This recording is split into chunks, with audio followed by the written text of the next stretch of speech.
Hi everyone, this is Mr. Sinti, and here's a video that I put together on lipids.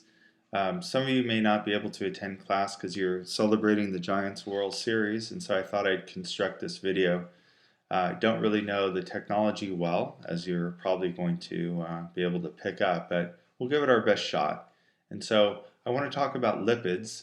Lipids, like carbohydrates, are very important in biology. One of the interesting things about a lipid is that it has something similar to carbohydrates in that it stores quite a lot of energy. But as we're going to learn, there's a lot of different kinds of lipids. There's something called triglycerides, which make up fats and oils. There's phospholipids, which are very important in the structure of the cell membrane. And there's another class of lipids that I'd like to discuss in this video called steroids, and those are important for hormones. But anyway, when you look at the lipid in general, when you look at this diagram, it's dominated by carbon and hydrogen elements. And so one of the things about carbon and carbon bonds is that they're nonpolar. Carbon to hydrogen is nonpolar. So you get to see the whole molecule. One of the things about a lipid is that they have very little affinity for bonding with water as a consequence of that. And so I could make the molecule polar. If I were to add an OH, like for example right there at the end of the molecule, you might recognize that as a polar covalent. And polar covalents tend to form hydrogen bonds with other polar molecules. Like for example, if I put water down here, you can see that this forms a hydrogen bond right there. And so water would stick here, but it would not stick here. This part of the molecule is considered to be, if you remember this term, hydrophobic. This portion right here, hydrophilic. And so one of the things, let me go to the next slide. One of the things that I wanted to say about a lipid, one of the very first ones is that I want to discuss is a fat. Now what's interesting about fat, butter's a great example of this, is that it's not a true polymer, but it is constructed of two smaller molecules, and the two smaller molecules are a glycerol and a fatty acid. Let me show you here in this diagram. This right here is, let me grab that. This right here, this molecule is a glycerol. It's composed of 3 carbons, as you can see here. And this thing highlighted in yellow is what we call a fatty acid. And a triglyceride, which is what we're trying to make, is made up of 3 fatty acids. And what happens is that the fatty acid approaches the glycerol, and as you can see in the diagram here, when the fatty acid connects to the glycerol, the chemical reaction is a dehydration synthesis. So what this means is that water is released or liberated when the molecule attaches. And so if there's 3 fatty acids, it'll attach there, there, and there. Let me show you a little video clip of that. If I come over here and show you this, let me increase it so you can see it and erase it, and then we'll push play. And let me shut down the narration to this. Maybe I will do the narrating. So here's our glycerol molecule. Here's our fatty acid. You might notice that these are all single bonds, suggesting that it's saturated. And now you can see when the 3 fatty acids connect to the glycerol, it forms a molecule called a triglyceride. And you can see here, these are single bonds as I was mentioning before. So what this molecule would be is solid at room temperature. And if it's solid at room temperature, the triglyceride, it's considered to be a fat. And you're like, okay, I can appreciate that. Solid, it's a fat, okay. But the reason that it is a solid is kind of interesting. What you can't see here is that when 2 nonpolar molecules are very close together, and this is an example of molecules that are close together, what tends to form is a new type of bond called a van der Waals force. And these van der Waals forces are rather weak, but they're formidable in numbers. And so it would require more temperature, more heat to melt this molecule to break these forces. So at room temperature, a triglyceride with single bonds, which result in the molecules being close together, is solid fat. You're like, okay, I could appreciate that perhaps, but what's the point? The point of this is when you look at a molecule like this, let me go to the next slide, and you see it in its entirety. Here's the glycerol, here are 3 fatty acids. Up here it's saturated, but when there's a double bond, let me emphasize this, when there's a double bond right there, this is considered to be unsaturated. So unsaturated, which means that there's a tendency for it to be more liquid or more oily. The reason being that if I went back over here and I started saying, okay, here's van der Waals forces, here's van der Waals forces, and then, oh, there's a kink in the molecule. So therefore the distance between, like if I were to switch it here, the distance between these are no longer close. And if they're no longer close, there's no more van der Waals forces. Therefore, it takes very little energy to melt the molecule. So therefore, at room temperature, it would be oily. Okay, so that's what I wanted to say about that. Let's go on to the next slide and take a look here. And so an example of a saturated fat is something that composes a triglyceride from butter. Some of these fatty acids actually have names, and this one's called stearic acid, which is kind of interesting because it comes from a steer, suggestive of the fact that this is of cow origin. These are saturated fats. Saturated meaning that there's single bonds in the fatty acid, but more importantly, on a health note, it's suggestive of us not to be eating a lot of saturated fat because there could be associated side effects with this negatively on your heart, saturated fat. So we want to bear that in mind. Now, an example of a fatty acid that's unsaturated. Unsaturated just simply means that there's double bonds, which put a bend in the molecule. Why is unsaturated double bond? It's because there's only 2 hydrogens that can come off of the carbon, and one hydrogen can come off of the double bond as opposed to the 2 when it's single bonds. Like for example here, it's a little bit easier to see. Can you see how this carbon right here has both hydrogens, both hydrogens, both hydrogens, both? So it's said to be saturated, meaning it's completely covered with hydrogens. Whereas down here, when there's a double bond, there's only 1, and over here there's only 1, so it's unsaturated. Now a fatty acid could have more than 1 double bond. It could be diunsaturated, and if there's many, it could be polyunsaturated. So polyunsaturated fatty acids are oils. Okay, let's go on to this. An example of an oil is a triglyceride that is a liquid at room temperature. And again, the reason is that the double bonds prevent the close packing of the molecule, therefore no van der Waals forces are at play. Therefore, it's easy to melt the molecule. You might have heard of omega-3 fatty acids. The reason that a fatty acid is referred to as omega-3 or omega-5 or omega-7 is when you actually look at the carbon in the fatty acid, you can look at the final carbon in the chain, which is the omega carbon, and the 3 is an indication of where the double bond is in the molecule. Again, I alluded to this before about health, but saturated fats can be difficult for us because one of the things is they could accumulate in blood vessels, and it's like, okay, that's one thing, that it blocks blood, but if it's a critical, like you might be thinking all blood vessels are critical, yes, but if it's a blood vessel that supplies the heart with oxygen, that's not so good, because if you don't allow the muscle of the heart to get oxygen, then there could be a heart attack. And again, if this were to occur in the brain, it would result in a stroke, blocking off oxygen to critical areas of the brain. And so saturated fats should be consumed in moderation, to say the least. Okay, so One of the things about fat, though, it seems like they're kind of negative, but one of the main functions of fat is that they're great stores of energy.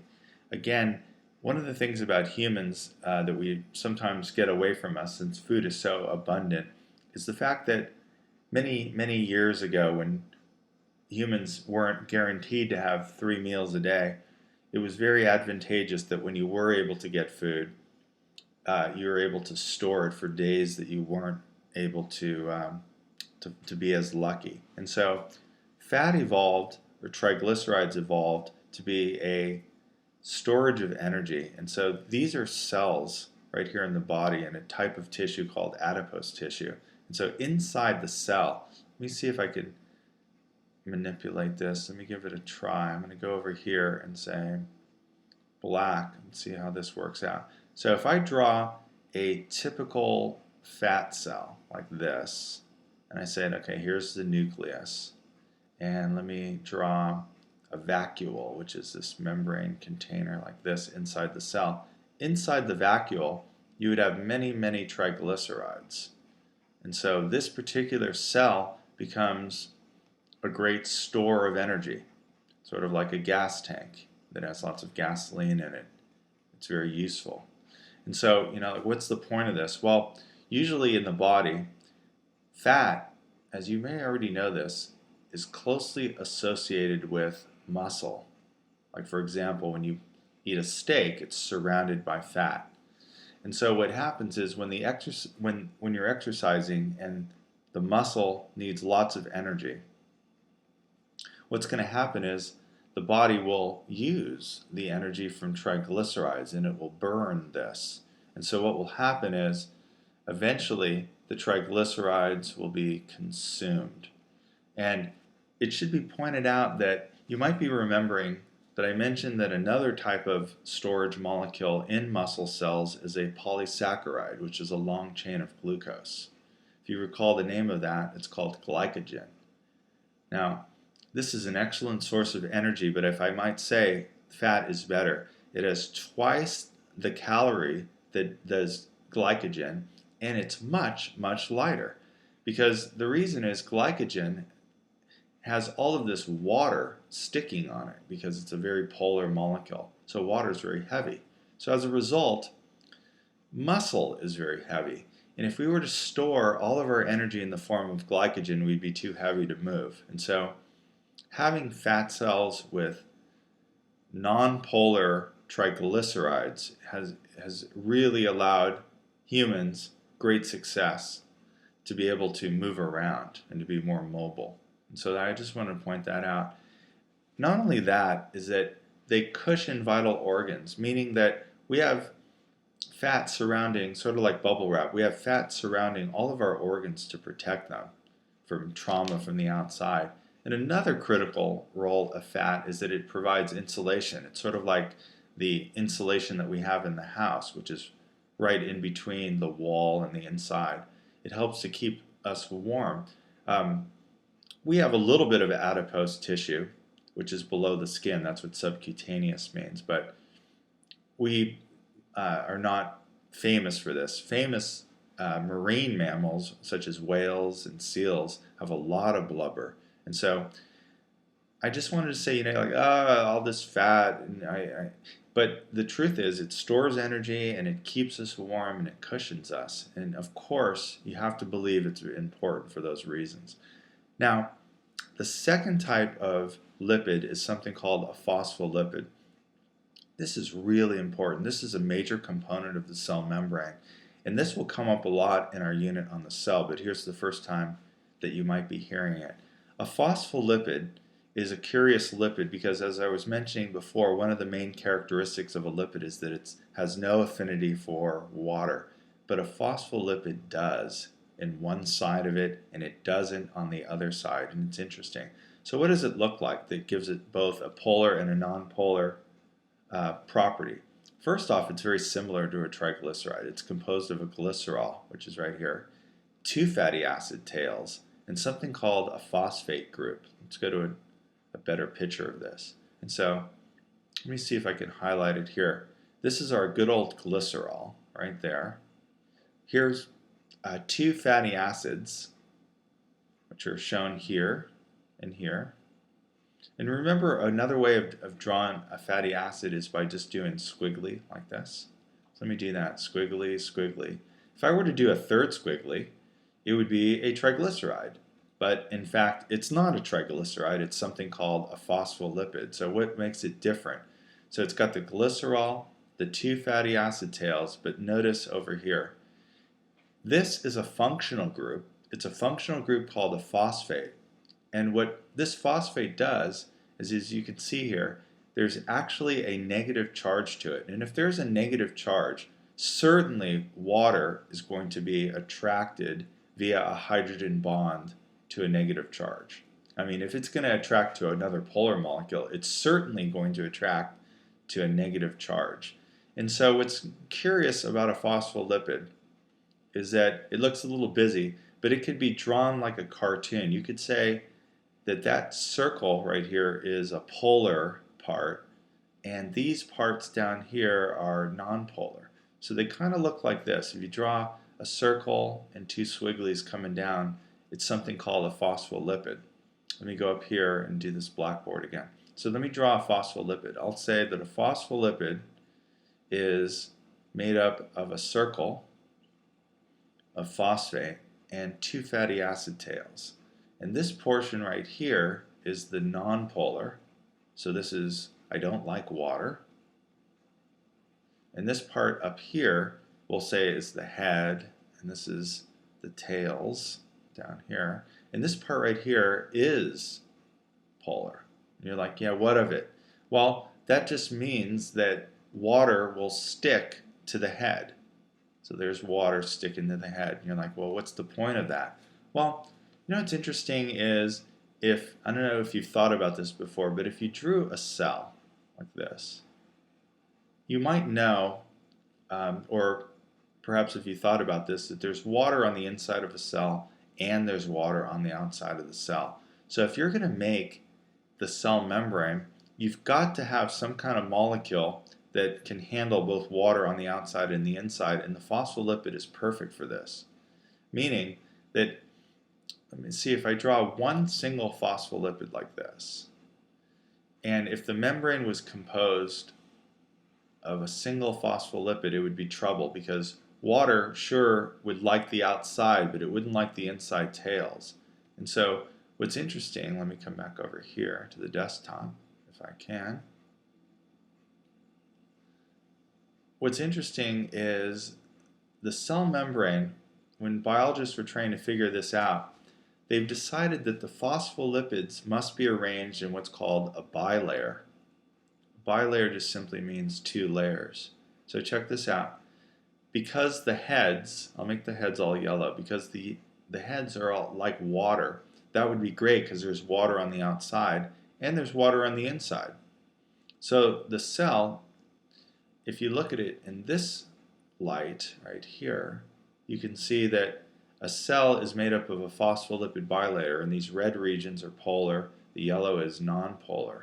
So it's a real curious lipid. It has both polar and nonpolar properties, which makes it quite the useful molecule that comprises the cell membrane.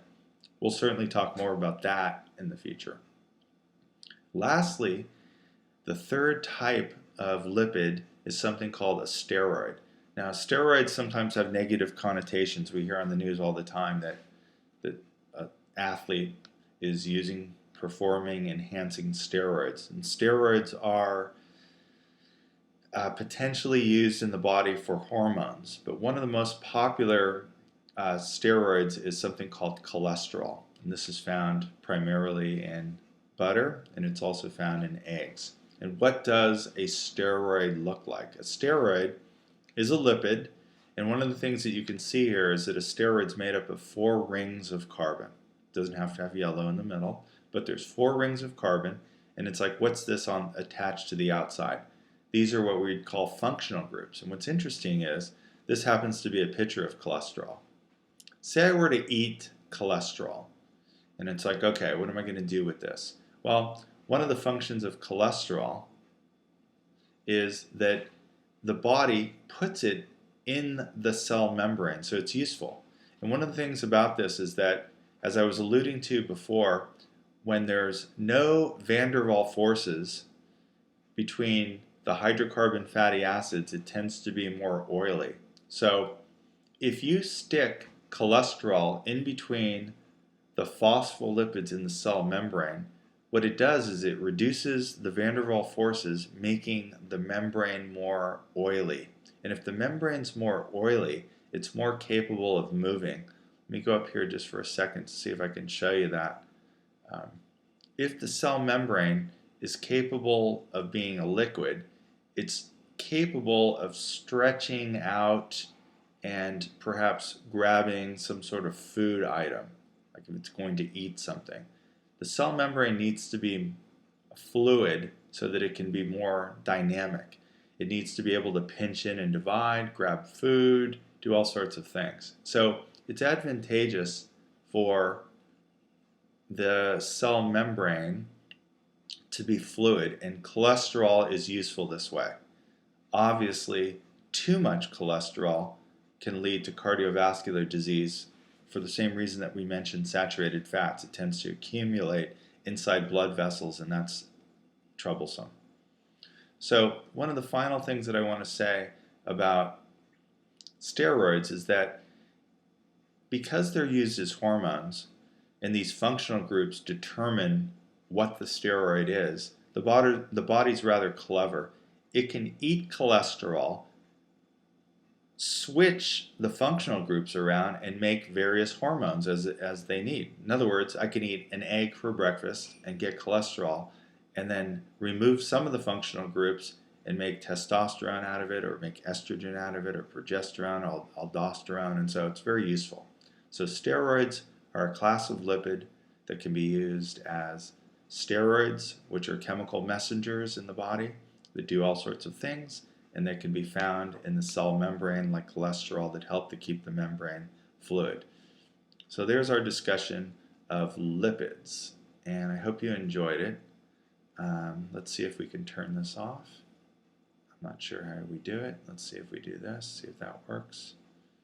I think I'm still recording. Let's see how we can do this. There we go. Okay, signing off. Thanks.